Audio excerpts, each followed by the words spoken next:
gisuma ko ci ñoom ci yow laa ko gis. kon bési bi la. mais ci yow laa ko gis Barthélémy li ma teg su bët. maanaam ci ay fait ci assemblée nationale. waaw mooy li ñu fa def. waaw mais loolu laa gis mu nekk lu ñaaw. mais yow da nga bokk ci presse boobu qui refuse de dire la vérité loolu mooy dëgg. mais wax ma. da nga bokk yow xam nga fu may waxee.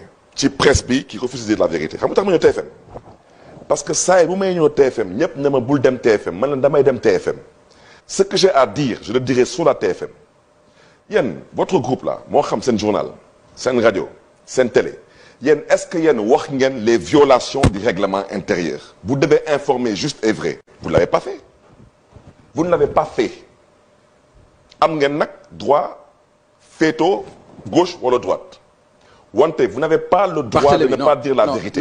non di nga ma bàyyi ma wax di nga ma bàyyi ma wax Pape di nga ma bàyyi ma wax Papa Ngagne Papa Ngagne di nga ma bàyyi ma wax Papa Ngagne di nga ma bàyyi ma wax la presse sénégalaise tey est mal vue par les Sénégalais ce n'est pas le caméraman ce n'est pas le journaliste ce n'est pas le photographe on parle des patrons de presse loolu may wax ci te duñ ko raay. d'accord yow mënoo nekk ma ñëw rek s'il te plaît mënoo nekk assemblée nationale parce qu'on parle de l'assemblée.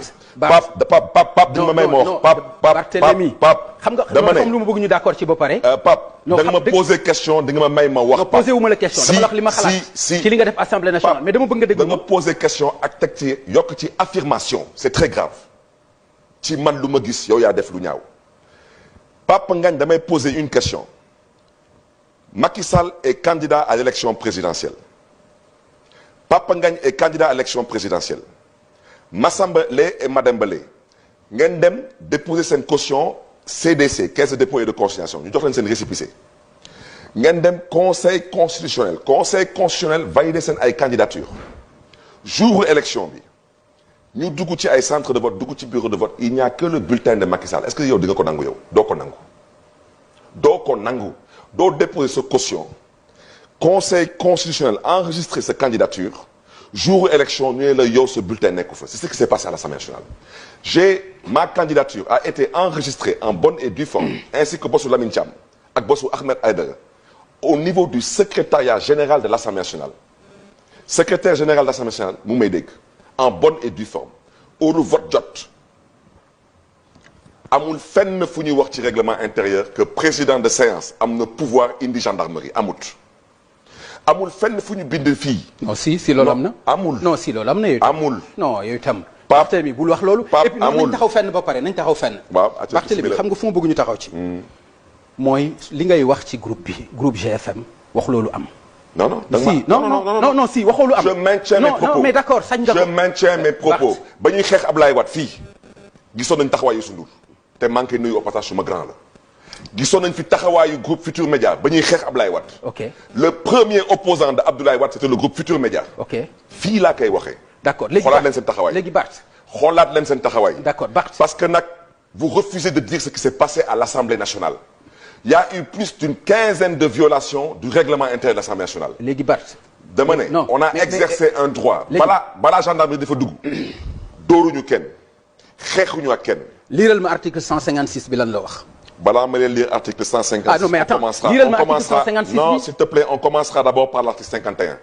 non. balaa ma leen lire l'article 156.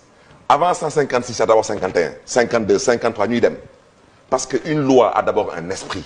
j'ai été législateur je suis redevenu législateur l'article 51 xam nga lu mu wax dafa ne député boo gis jour bu ngay entrer en fonction ak installation bokkul on parle français parce que fii binduñu ko ci wolof dañu ko bind ci tubaab dañu ne jour bu conseil constitutionnel di proclamer résultat définitif jour boobu la Barthélémy Dias nekk député parce qu'à partir de jour boobu Barthélémy Dias a une immunité parlementaire à partir de jour boobu Barthélémy Dias am na juróom-ñetti fan pour démissionner entre ministre ak député fan ngeen mësee gis ministre di toog en même temps nekk député ci assemblée nationale mooy benn bu ñu njëkk a kaas.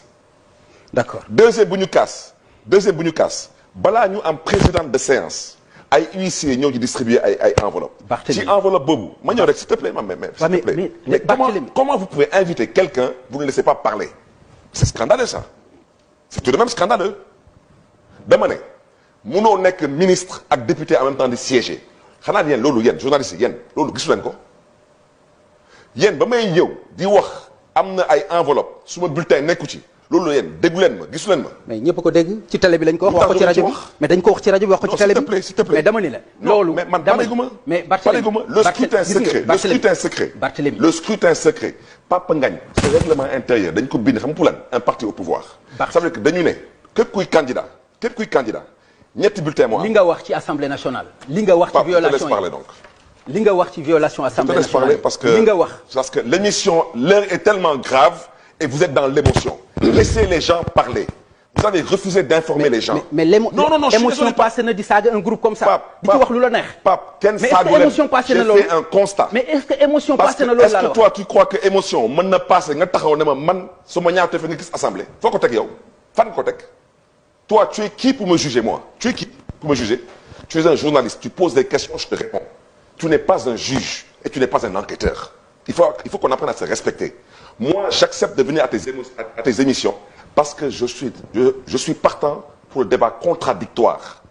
Mais mënoo taxaw fii sa 6 ne ma yow Barthélémy Diaz yow laa gis nga def ay ñaawteef. d'accord kon yow. mais je pose une question. député bu mais loolu sañ naa ko. Pape député bu amoon. 83 sañ naa loolu man sama gis-gis sañ naa ko wax man. Pape sañ naa wax li ma gis. lu ñaaw la. Pape xanaa yow kon yow gisoo yow député bu amoon 83 procuration gisoo ko ba benn député di ko ne. delloo ma suma procuration. ñaawlu naa ko. non boobu moom ñaawul leen ko. mais lenn rek ngeen fi ñaawlu da nga ma laaj wala laajuloo ma. lenn ngeen fi ñaawlu da nga ma laaj wala laajuloo ma. Papa Ngagne lenn ngeen fi ñaawlu. voilà. dans toute la presse. c'est soi-disant le comportement d'une opposition qui s'est battue contre la violation du règlement intérieur de l'Assemblée nationale. et ça va se passer comme ça jusqu'à la fin. parce que Assemblée nationale wala gars yi teg affaire yi ci yoon wala nii lay demee. parce que tant que ñoom ils étaient 130 ñeneen ñi nekk 30 wala 35. ñu doon jaay ñi doole. léegi baax mais yow mënoo nekk tey 80. ñeneen nekk 80 nga ne noonu damay jaay doole mënul nekk. ok dafa mënul nekk. alors donc moi je reviens à ce que j'ai déjà dit. je te dis. article 56 bi. l'article 51 a été violé. c'est sur le début du mandat. l'article 53 a été violé. mooy police intérieure amul fenn ci police intérieure fu ñuy wax que. Le président de séance, qui n'est pas le président de l'Assemblée nationale, a le pouvoir de faire rentrer l'armée. Le Sénégal, dans le Sénégal, c'est la première fois où l'armée est rentrée dans l'hémicycle. En 1962, l'armée bi dugul ci biir dafa encercler l'Assemblée, mais dugul. Yow naka nga mën a toog pour l'élection d'un président, tu fais rentrer l'armée du Sénégal dans l'enceinte de l'hémicycle. lu tax te ñun lenn rek la ñuy def appel au règlement. waxuñu fi leneen à part appel au règlement te su ngeen gisee ci vidéo bi am na fu ma jëlee micro bi lu tax ma jël micro bi dama ñëwaat ci présidente bi. ma ne ko madame la présidente. non il faut rester sur la procédure. mooy bi Cheikh Seck di wax. Pape. non damay laaj ndax mooy bi ngay wax noonu. Pape le règlement intérieur de l'Assemblée nationale mooy suñu alxuraan mooy suñu bible. oui. dañu ne suñuy installé président assemblée nationale amuñu beneen débat bu mën a am ci assemblée. mën naa jot kii bi. am bés règlement bi. allez-y waxal maa lay dégg. non continue. non mënu ma ko xool di ngay di kii li ma ci bëgg a xool. naa la ko wax man après. li ma ci bëgg a wax naa la ko wax après. non mais kon je te laisse d'abord consulter d'abord le règlement après tu poses ta question. non dama ni. vas-y. non li ma la bëgg a laaj mooy. article 50 da nga ni ma. liiral article 51 début du mandat. article 51 mi ngi page 34. article 51 page 34.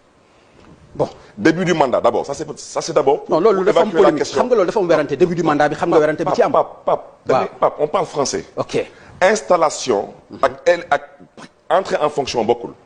nee nañu entrée en fonction bés bu conseil constitutionnel di proclamer les résultats définitifs à partir de ce jour-là tu entres en fonction. installation mooy lu ñu amoon assemblée nationale te danañu ne soo entrée en fonction am nga juróom-ñetti fan pour démissionner. ñun ñu dem sàkku ci moom le respect du règlement intérieur mais femme bi gantuñu liiral article 53 police intérieure mooy ngi page 36 liiral article 53 57 ak 59 Assemblée nationale quand on parle de personne on parle pas de député et chaque fois qu'on parle de député on mentionne le nom député fii dañu ne président Assemblée nationale la ñu waxuñu président de séance dañu ne président Assemblée nationale am na sañ-sañ génne bépp personne bépp doomu aadama buy def lii wala buy def lii wala buy def lii man ci Assemblée nationale je ne suis pas une personne je suis un député donc amul kenn te puis di nga gis xoolal fii damal article 59 page 36 ñu wax le député bu jalgati dañuy commencer 1 dem 2 dem 3 dem 4 te président balaa muy jël décision da koy soumettre à la plénière mooy décider est-ce que député bi dañ koy suspendre pour la durée de cette commission en fait comment dirais-je encore de ces travaux-là ou pas mais président Assemblée nationale ce n'est que d'abord qu'un député c'est un député qui a été choisi pour présider l'Assemblée nationale ce qui s'est passé à l'Assemblée nationale du Sénégal est une violation flagrante du règlement intérieur de l'Assemblée te scrutin secret lu tax ma ne la lii dañ ko nar a modifier parce que ils n'ont jamais pris en compte assemblée nar a ñëw am ñett ba ñeenti candidat moo tax ñu ne assemblée su ñuy fal président ñetti bulletin rek moo am bulletin candidat bi weex la soo ko bëggee votel da nga koy votel weex soo ko bëggee votel nga votel ko bleu soo bëggee mandu nga boole ñaari bleu ak weex waaw maintenant fan la règlement wax su amee ñette wala ñeenti candidat nu muy demee waxu ko fenn moo tax ñu ñëwoon daf leen proposition ñu ne leen comme fii ñu mënul bind ak ñu mënul lire dañ fi xaw a bëri et la preuve règlement bi nee na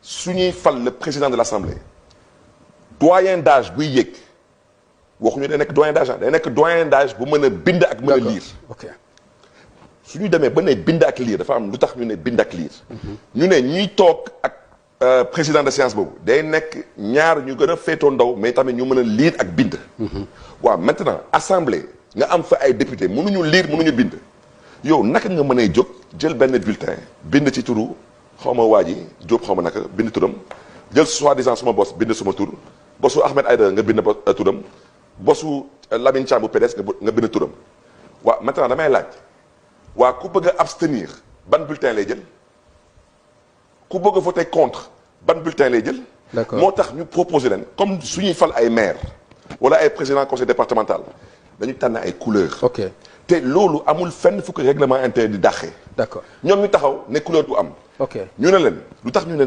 na ngeen jël couleur parce que ñun xam nañ que ci biir assemblée bi am na fi benn député bu fi am ay procuration pour 82 députés te tegu ko ci yoon parce que même pour procuration yi mais.